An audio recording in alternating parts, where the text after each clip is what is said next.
Assalamualaikum warahmatullahi wabarakatuh.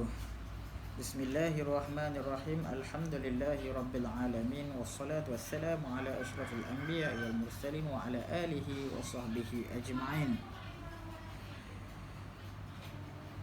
Yang dihormati para ibu bapa, seterusnya anak-anak didik sekalian, alhamdulillah, bersyukur kita kehadrat Allah Subhanahu wa taala kerana dengan izin Allah Subhanahu wa taala kita dapat berjumpa untuk sesi pembelajaran sirah seterusnya. Bagi memberkati, marilah kita sama-sama menadah tangan untuk aminkan doa. A'udzubillahi minasyaitonirrajim. Bismillahirrahmanirrahim.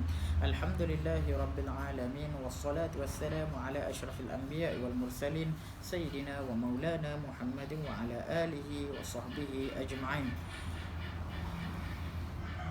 Allahumma aftah alaina hikmataka wanshur alaina min khazaini rahmatika ya arhamar rahimin. Rabbi shrah li sadri wa yassir li amri wahlul 'uqdatam min lisani yafqahu qawli. Allahumma faqihna fid din wa 'allimna ta'wil wahdina ila siratikal mustaqim. Wa sallallahu ala sayyidina Muhammadin wa ala alihi wa sahbihi wasallam. Walhamdulillahi rabbil alamin. Mudah-mudahan kelas kita dapat berjalan dengan baik, insya-Allah. Okey. Minggu lepas Ustaz dah cerita tentang tahun duka cita, pengenalan dia, kemudian dah tengok kan sebab-sebab dinamakan tahun duka cita. Hari ini kita akan sambung 1.2, iaitu kewafatan isteri dan bapa saudara. Okey. Kita tengok bapa saudaranya dulu, iaitu namanya Abu Talib bin Abdul Muttalib. Okey. Abu Talib adalah orang yang paling banyak memberi sumbangan kepada Rasulullah sallallahu alaihi wasallam. Di antaranya banyak membantu dan mempertahankan baginda dalam usaha menyebarkan Islam. Yang kedua, memelihara baginda sehingga dewasa dan mengajar baginda berniaga. Yang ketiga, telah menguruskan perkahwinan baginda dengan Khadijah. Itu selesai tentang Abu Talib. Seterusnya kita tengok Khadijah binti Khuwailid. Khadijah ialah isteri kepada Rasulullah sallallahu alaihi wasallam. Beliau wafat ketika berumur 65 tahun. Beliau banyak memberi sumbangan kepada perjuangan Rasulullah sallallahu alaihi wasallam. Antaranya, yang pertama, tempat baginda meluahkan perasaan. Yang kedua, orang yang paling banyak membantu baginda pada awal perkembangan Islam dari segi harta benda, tenaga dan buah fikiran. Yang ketiga, menjadi ibu kepada anak-anak baginda. Seterusnya kita tengok fokus kita pada hari ini, 1.3. Itu peristiwa penting berlaku. Kita tengok pengenalan peristiwa penting ni. Pada tahun ke-10 kerasulan berlaku beberapa peristiwa penting selain dari tahun duka cita, iaitu Rasulullah sallallahu alaihi wasallam berdakwah ke Taif bersama Zaid bin Harithah. Yang kedua, Isra Mi'raj. Okey. Jadi maknanya sekarang kita pegang dia punya pengenalan dia. Selain daripada tahun duka cita, ada dua lagi peristiwa yang berlaku, iaitu berdakwah ke Taif dan Isra Mi'raj. Okey, kita tengok 1.3.1, iaitu berdakwah ke Taif bersama Zaid bin Harithah.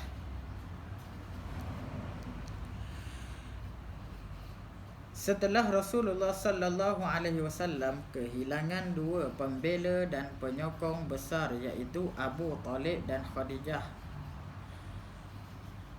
baginda semakin sukar untuk berdakwah akibat dari permusuhan dan dendam orang musyrikin Quraisy terhadap baginda.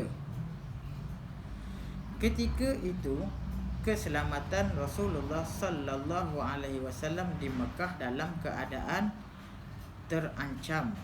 Baginda memilih untuk mendapat sokongan dari penduduk Taif. Rasulullah sallallahu alaihi wasallam memilih kota Taif sebagai tempat pertama untuk mengembangkan dakwah Islam. Ini disebabkan sebahagian orang-orang Arab Bani Thaqif yang mendiami kota Taif mempunyai pertalian kekeluargaan dengan ayah dan ibu susuan Nabi, iaitu Abu Kibsyah dan Halimatus Sa'diyah. Okey, sebab itulah Nabi pilih Taif, sebab Nabi rasa ada hubungan, ada kekeluargaan dengan ibu susunya, maka dia pilihlah Taif. Okey, seterusnya kita tengok lagi. Rasulullah sallallahu alaihi wasallam bersama Zaid bin Harisah pergi ke Taif dengan berjalan kaki. Okey, jalan kaki Okey, kemudian baginda tinggal di Taif selama 10 hari. Setelah para pembesar Quraisy mengetahui Rasulullah sallallahu alaihi wasallam tiada di Mekah, mereka bersepakat membuat keputusan untuk tidak membenarkan baginda pulang semula ke Mekah. Apabila Rasulullah berjumpa dengan penduduk Taif, baginda menyeru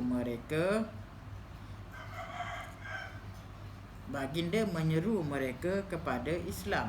Maknanya Rasulullah bila dah jumpa seru untuk ajak mereka masuk Islam. Malangnya bukan sahaja seruannya ditolak, malahan baginda dicaci dan dihina. Baginda juga bertemu dengan pembesar-pembesar Taif, menyeru mereka supaya beriman kepada Allah Subhanahu wa taala. Pembesar tersebut ialah Abdul Jalil, Abdul Kilal dan Habib. Tujuan baginda bertemu dengan pembesar-pembesar tersebut adalah dengan harapan sekiranya pembesar Taif menerima Islam, maka penduduk di situ dengan mudah menerima Islam. Okey. Ketiga-tiga pemimpin Taif itu mengarahkan kanak-kanak dan kaumnya melontar batu najis dan pasir ke arah Rasulullah sallallahu alaihi wasallam dan Zaid bin Harisah sambil mengejek-ngejek mereka. Seterusnya mereka menghalau Rasulullah sallallahu alaihi wasallam keluar dari Taif. Okey, dah ejek, halau lagi.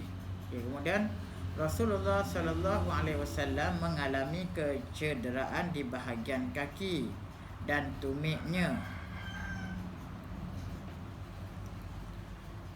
Okey, kemudian Zaid bin Harisah melindungi baginda daripada terkena lontaran batu menggunakan anggota badannya sehingga kepalanya berdarah.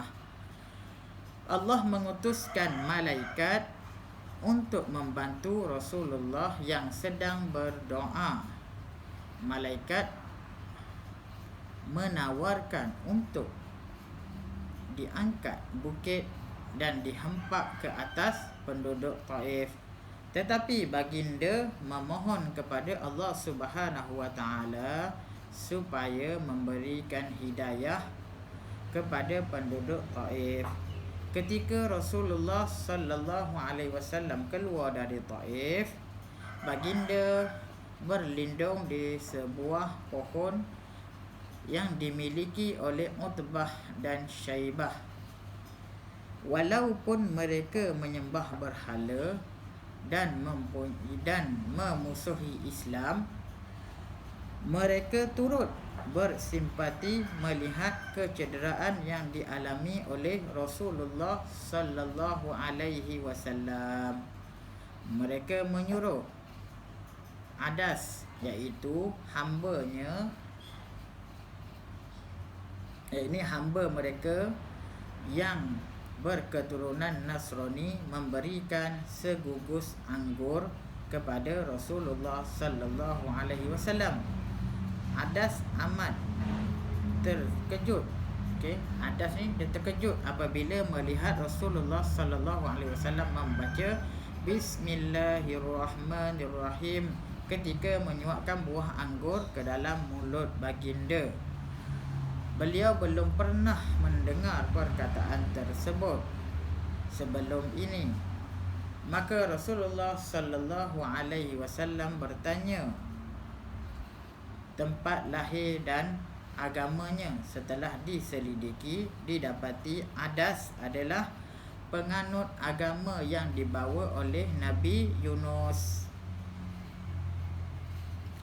Adas merebahkan dirinya serta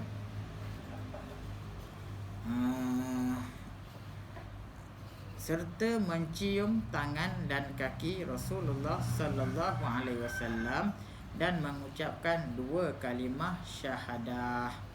Okey, itu saja tentang cerita yang berlaku, yakni berdakwah ke Taif. Okey, jadi Ustaz harap kamu dapat menonton ataupun melihat video ini berulang untuk dapatkan poin-poin penting. Antaranya kita boleh lihat yang pertama iaitu berdakwah ke Taif ni berlaku pada tahun ke-10 kerasulan. Yang kedua, Rasulullah berdakwah ke Taif. Kemudian yang ketiga, Rasulullah ditemani oleh Zaid.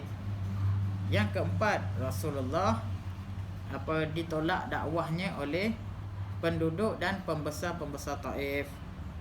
Okey, jadi kemudian yang kelima, Rasulullah ditawarkan bantuan oleh malaikat.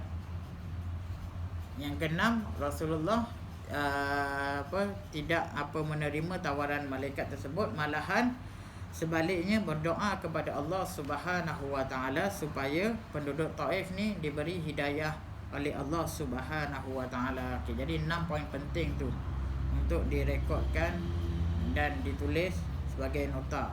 Okey, kemudian saya rasa itu saja. Sekian dulu. Assalamualaikum warahmatullahi wabarakatuh.